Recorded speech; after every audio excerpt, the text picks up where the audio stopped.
Dielectric and polarisation. तो देखो, अभी तक की क्लास में हमने बात कर ली है इलेक्ट्रिक प्रॉपर्टीज ऑफ कंडक्टर, बाकी कैपेसिटेंस में और भी जो टॉपिक्स हम कवर कर चुके हैं। आज की क्लास में हम कवर करने वाले हैं टॉपिक डाइलेक्ट्रिक एंड पोलराइजेशन।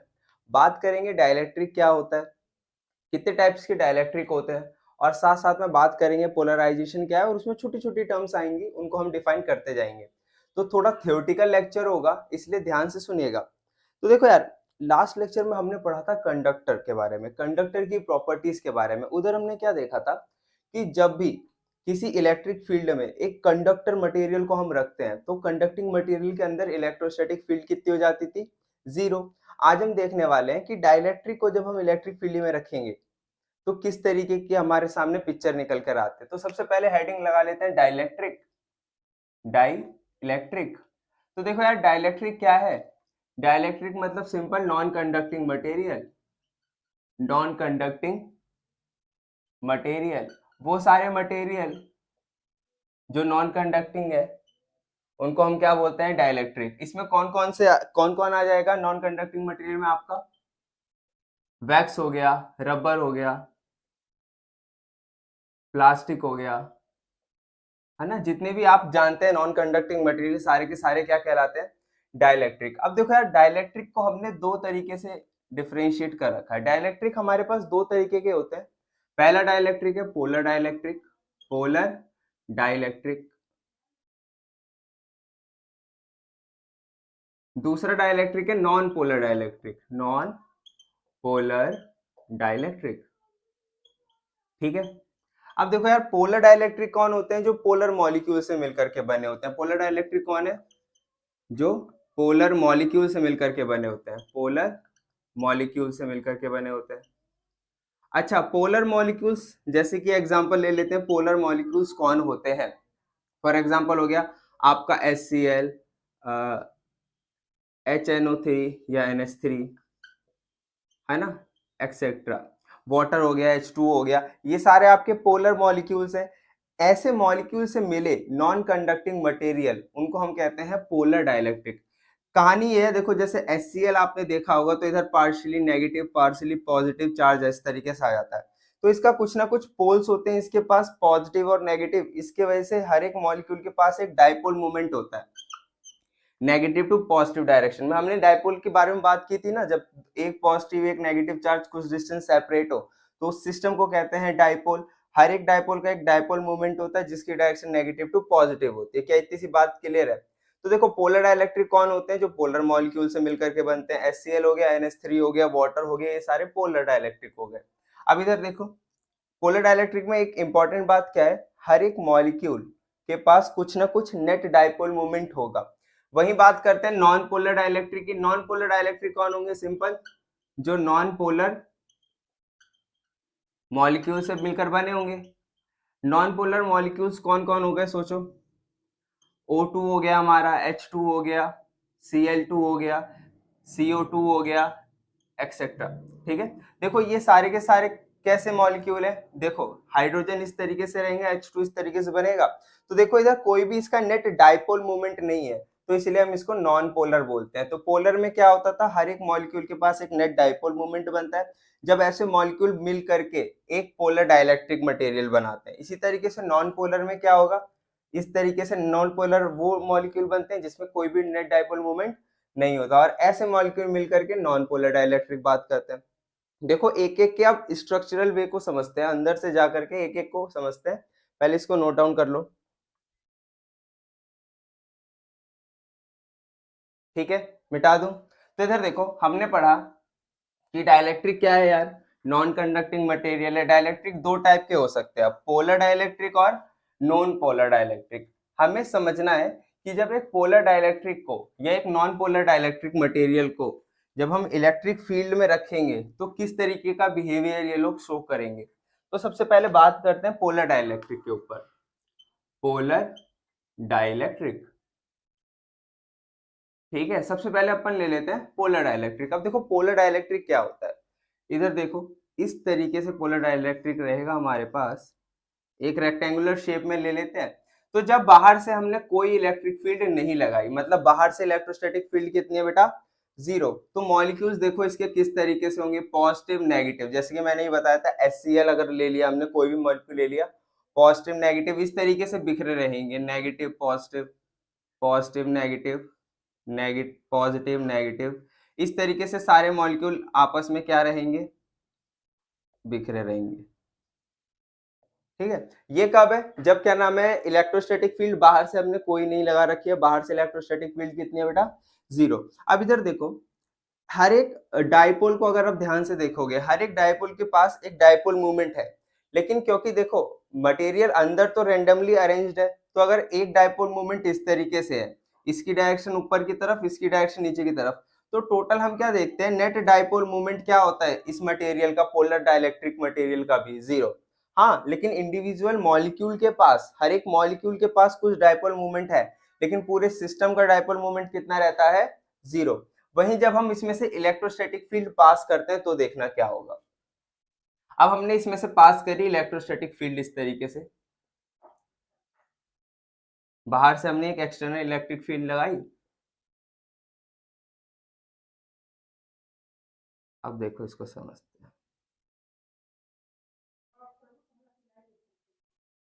अब अंदर देखना, आपको पता है ये इलेक्ट्रिक फील्ड फोर्स लगाएंगे इस मॉलिक्यूल के ऊपर, है ना, तो उसके वजह से होगा क्या, जो भी नेगेटिव चार्ज है वो इलेक्ट्रिक फील्ड के अपोजिट डायरेक्शन में इस तरीके से आ जाएगा, यानी कि डाइपोल सारे इस तरीके से अरेंज हो जाएंगे, negative positive, negative positive, negative positive, negative positive, negative positive, और इधर negative positive, negative positive, negative positive, negative positive, negative positive. देखो समझ में आ रहा है क्या, देखो इलेक्ट्रॉन पे इस डायरेक्शन में फोर्स लगा और पॉजिटिव चार्ज पे उस डायरेक्शन में फोर्स लगा, तो ये इस तरीके से अपने आप को अरेंज कर लेंगे। तो देखो यहाँ के जो मॉलिक्यूल हैं, अगर आप देखो ध्यान से, इधर जो चार्जेस हैं एक दूसरे को क्या कर देंगे, ये नेग्लेक्ट कर देंगे या फिर न्यूट्रल बना देंगे। उसके वजह से क्या होगा कि यहाँ पर अगर आप ध्यान से देखो, नेगेटिव चार्ज इस तरीके से जनरेट हो गया है, और यहाँ पर कैसे चार्जेस जनरेट हो गए हैं, पॉजिटिव चार्ज। अब होता क्या है, अगर थोड़ी देर के बाद इसकी पिक्चर्स देखेंगे, तो जब हम इलेक्ट्रिक फील्ड में रखते हैं किसी भी पोलर डाइलेक्ट्रिक को, तो एक सरफेस पे तो इसके नेगेटिव चार्ज आ जाता है, और एक सरफेस पे तो इसके कैसा चार्ज आ जाता है, पॉजिटिव चार्ज। इसी फिनोमेना को हम क्या कहते हैं, पोलराइजेशन। मतलब इस पोलर डाइलेक्ट्रिक का क्या हो गया, पोलराइजेशन, यानी कि चार्जेस अपोजिट साइन के कहां पर जनरेट हो गए हैं, सरफेस पे। अब इधर देखो होगा क्या, इसके वजह से अंदर भी एक इलेक्ट्रोस्टैटिक फील्ड बनेगी, है ना, इसको, क्योंकि ये पोलराइजेशन के वजह से इलेक्ट्रिक फील्ड बनी है तो इसको ईपी बोल देते हैं। अच्छा, एक्सटर्नल इलेक्ट्रिक फील्ड को ई नॉट बोल देते हैं, क्या ठीक है। अब ध्यान से देखना मेरी बात, जब हमने किसी कंडक्टर को लास्ट लेक्चर में हमने देखा था इलेक्ट्रिक फील्ड में रखा था, क्योंकि कंडक्टर्स की एक प्रॉपर्टी होती है, कंडक्टर के पास बहुत सारे फ्री इलेक्ट्रॉन्स होते हैं जो कि किसी नॉन कंडक्टिंग मटेरियल में नहीं पाया जाता, तो अंदर इतने इलेक्ट्रिक फील्ड बनती थी कि वो बाहर को कैंसिल कर दे, किसमें, कंडक्टिंग मटेरियल में। लेकिन यहाँ जो बाहर अंदर इलेक्ट्रिक फील्ड बनेगी, ये उतने अमाउंट में नहीं होगी जो इसको कैंसिल कर सके, हाँ, लेकिन इसको थोड़ा सा कम कर देगी। तो देखो नेट इलेक्ट्रिक फील्ड कितना आएगा, नेट इलेक्ट्रिक फील्ड कितना आएगा, E naught minus electric field due to polarization. तो हम क्या देखते हैं यार, जब भी हम किसी डाइलेक्ट्रिक को इलेक्ट्रोस्टैटिक फील्ड में रखते हैं, तो डाइलेक्ट्रिक के अंदर इलेक्ट्रिक फील्ड जीरो नहीं होता, जो कि कंडक्टिंग मटेरियल में अंदर इलेक्ट्रिक फील्ड कैसा हो जा रहा था, जीरो। बल्कि यहाँ पर क्या होता है, इलेक्ट्रिक फील्ड का इफेक्ट थोड़ा सा क्या हो जाता है, कम। क्या बात समझ में आई। ये तो कहानी थी हमारी पोलर डाइलेक्ट्रिक की, इसको मिटाता हूं मैं, पहले आप नोट डाउन कर लो, फिर हम देखते हैं नॉन पोलर डाइलेक्ट्रिक में किस तरीके से चीजें होंगी। इसको नोट डाउन करो। चलिए, तो अभी हमने देखा, जब भी हम पोलर डाइलेक्ट्रिक को, किसी भी नॉन कंडक्टिंग मटेरियल को इलेक्ट्रिक फील्ड में डालते हैं, तो अंदर इलेक्ट्रिक फील्ड जीरो नहीं होता, लेकिन हाँ थोड़ा सा क्या हो जाता है, डिक्रीज, बाहर का इलेक्ट्रोस्टैटिक फील्ड। लेकिन कंडक्टिंग मटेरियल में इलेक्ट्रिक फील्ड क्या हो जा रहा था, जीरो। अब बात करते हैं non polar dielectric, non polar dielectric. अभी मैंने थोड़ी देर पहले आपको बताया नॉन पोलर डाइलेक्ट्रिक क्या होता है, ठीक है, सही है। चलो, नॉन पोलर डाइलेक्ट्रिक क्या होता है, जिसमें हर एक मॉलिक्यूल का कोई भी इंडिविजुअल डाइपोल मोमेंट नहीं रहता। तो देखो हम इस तरीके से लेते हैं एक नॉन पोलर डाइलेक्ट्रिक को। ये पहला केस है जब इलेक्ट्रोस्टैटिक फील्ड हमने बाहर से कितनी रखी है, जीरो, यानी कि कोई इलेक्ट्रिक फील्ड नहीं है।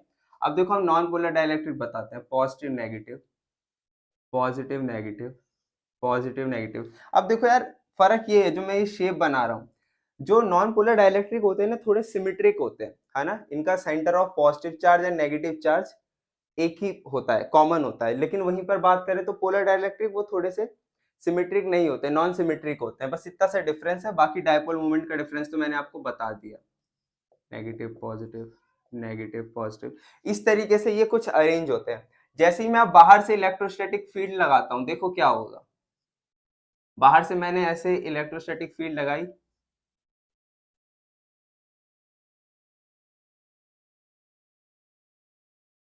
है ना, इसको हम मान लेते हैं कितना, ई नॉट।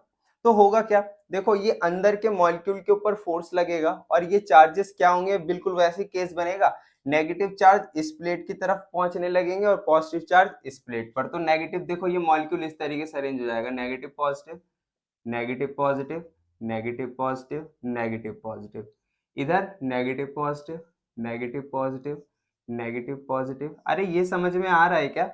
इधर देखो ना, इलेक्ट्रॉन पर इलेक्ट्रोस्टैटिक फील्ड के अपोजिट डायरेक्शन में फोर्स लगेगा, तो इलेक्ट्रॉन कोशिश करेंगे यहाँ भागने की, लेकिन पॉजिटिव चार्ज इधर आ जाएंगे अपने आप। तो वापस से देखो हमें सेम कहानी मिलती है, ये positive negative, positive negative, positive negative, positive negative, ये एक दूसरे का इफेक्ट कैंसिल कर देंगे। और थोड़ी देर के बाद जो पिक्चर हमें देखने को मिलती है, क्या मिलती है वो, कि नेगेटिव चार्ज सारे के सारे कहाँ इंड्यूस हो चुके हैं, इस वाली सरफेस पे, और पॉजिटिव चार्ज इधर। तो देखो नेगेटिव चार्ज सारे यहाँ इंड्यूस हो गए और पॉजिटिव चार्ज यहाँ पर इंड्यूस्ड हो गए। अब इसके वजह से होगा क्या, इस इंड्यूस चार्ज के वजह से क्या होगा, अंदर फिर से एक इलेक्ट्रोस्टैटिक फील्ड बनेगी, जिसको हम, क्योंकि ये पोलराइजेशन के वजह से हुआ है, मॉलिक्यूल का पोलराइजेशन होने के वजह से ये चार्जेस जनरेट होते हैं, इसी फिनोमेना को पोलराइजेशन भी बोलते हैं। तो देखो इस इलेक्ट्रिक फील्ड को हम बोल देते हैं ईपी, बाहर से ई नॉट है। अगेन नेट इलेक्ट्रिक फील्ड अब कितनी होगी, वापस से बताओ, ई नॉट माइनस ईपी, अगर वेक्टर फॉर्म में लिखना चाहो इस तरीके से। क्या बात समझ में आ रही है? तो हम क्या देखते हैं कि यार, चाहे डाइलेक्ट्रिक पोलर हो या नॉन पोलर, जब हम किसी भी डाइलेक्ट्रिक को इलेक्ट्रिक फील्ड में रखते हैं तो अंदर इलेक्ट्रिक फील्ड जीरो नहीं होती, कंडक्टिंग मटेरियल के केस से जस्ट अपोजिट। कंडक्टिंग मटेरियल में क्या हो जाता था, अंदर इलेक्ट्रोस्टैटिक फील्ड जीरो होती थी, लेकिन यहाँ कोई और पिक्चर देखने को मिल रही है। ठीक है, तो इसी में देखो, ये तो हमारा टॉपिक हो गया कि क्या नाम है, डाइलेक्ट्रिक दो टाइप के होते हैं, जो भी हमने देख लिया। अब हम बात करते हैं थोड़ा पोलराइजेशन पे। जैसे मैंने पोलराइजेशन में अभी आपको बताया, इसको नोट डाउन कर लो जरा, फिर इसमें थोड़ा और आगे बात करते हैं। मिटाऊं? तो देखो पोलराइजेशन क्या होता है कि जब भी हम किसी भी डाइलेक्ट्रिक मटेरियल को इलेक्ट्रोस्टैटिक फील्ड में रखते हैं, तो उसके ऊपर दोनों जो अपोजिट प्लेट्स होंगी ना, उसके ऊपर अपोजिट चार्जेस इंड्यूस होने लगते हैं। तो ये इसी फिनोमिना को हम क्या बोलते हैं, पोलराइजेशन। इसी को क्या कहते हैं हम, पोलराइजेशन। तो ये चीज आप याद रखेंगे।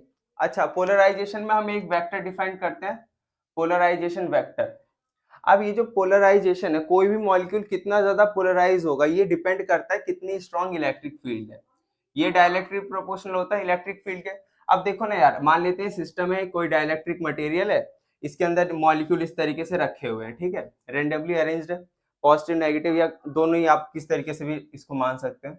जितना ज्यादा बाहर से इलेक्ट्रिक फील्ड स्ट्रॉन्ग होगा, क्या इस मॉलिक्यूल पे उतना ही ज्यादा फोर्स लगेगा ताकि ये चार्जेस इंड्यूस कर सके सरफेसेस पे। तो देखो पोलराइजेशन कितना ज्यादा हो रहा है वो डायरेक्टली प्रोपोर्शनल होगा कितनी आप बाहर से एक्सटर्नल फील्ड लगा रहे हो।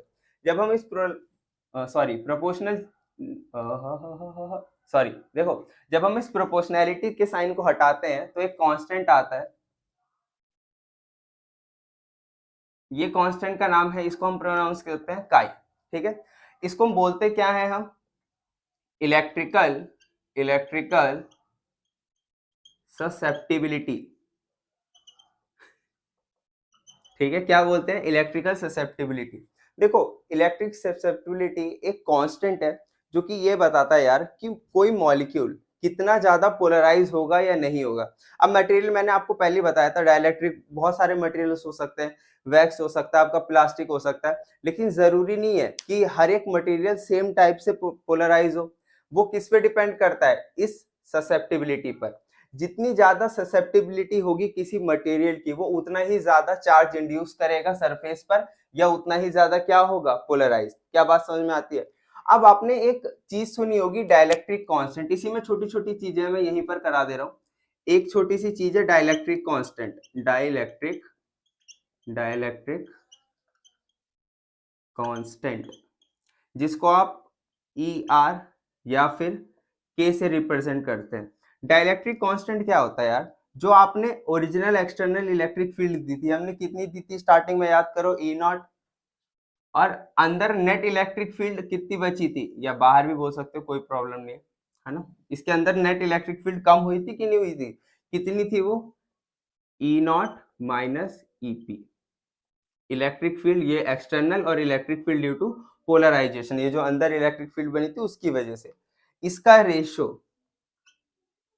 मतलब एक्सटर्नल इलेक्ट्रिक फील्ड और जो इलेक्ट्रिक फील्ड अंदर कम हो चुकी है, ई नॉट माइनस पी, इसका जो रेशो आता है उसको हम बोलते हैं डाइलेक्ट्रिक कांस्टेंट। डाइलेक्ट्रिक कांस्टेंट आगे हम देखेंगे, कैपेसिटर जब हम आगे के लेक्चर्स करेंगे तो वहां पर हम लोग को ये इसकी पिक्चर और क्लियर होगी। तो देखो आज की क्लास में हमने क्या देखा कि जब भी हम किसी नॉन कंडक्टिंग मटेरियल या किसी डाइलेक्ट्रिक को इलेक्ट्रिक फील्ड में रखते हैं तो अंदर इलेक्ट्रिक फील्ड जीरो नहीं होती है, जो कि कंडक्टिंग के केस में होता था।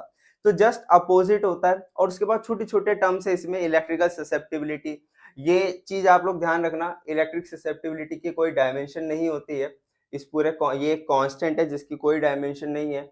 और ये जो इलेक्ट्रिकल ससेप्टिबिलिटी है ये रिप्रेजेंट करता है कि कोई भी मटेरियल इलेक्ट्रिक फील्ड में रखने पर कितना ज्यादा पोलराइज होगा या कितना कम पोलराइज होगा। जितनी ज्यादा इलेक्ट्रिक ससेप्टिबिलिटी होगी उतना ही ज्यादा पोलराइजेशन होगा। अब different different non conducting material है तो हर एक मटेरियल के ये इलेक्ट्रिकल ससेप्टिबिलिटी अलग अलग होगी। ठीक है, तो आज की क्लास में इतने ही छोड़ते हैं। आज की क्लास में डाइलेक्ट्रिक और पोलराइजेशन के ऊपर बात होगी। अगली क्लास हम अपना नया टॉपिक स्टार्ट करेंगे। अभी तक के जितने भी इस लेक्चर में हम पॉइंट करा चुके हैं, जितने भी टॉपिक्स हम कवर कर चुके हैं, सबको अच्छे से रिवाइज कीजिएगा। कोई डाउट आता है तो नीचे कमेंट में कीजिएगा, हम उसको सॉल्व करने की कोशिश करेंगे। और अगली क्लास से हमारा फेवरेट टॉपिक स्टार्ट होगा, कैपेसिटर। ठीक है, तब तक के लिए थैंक यू।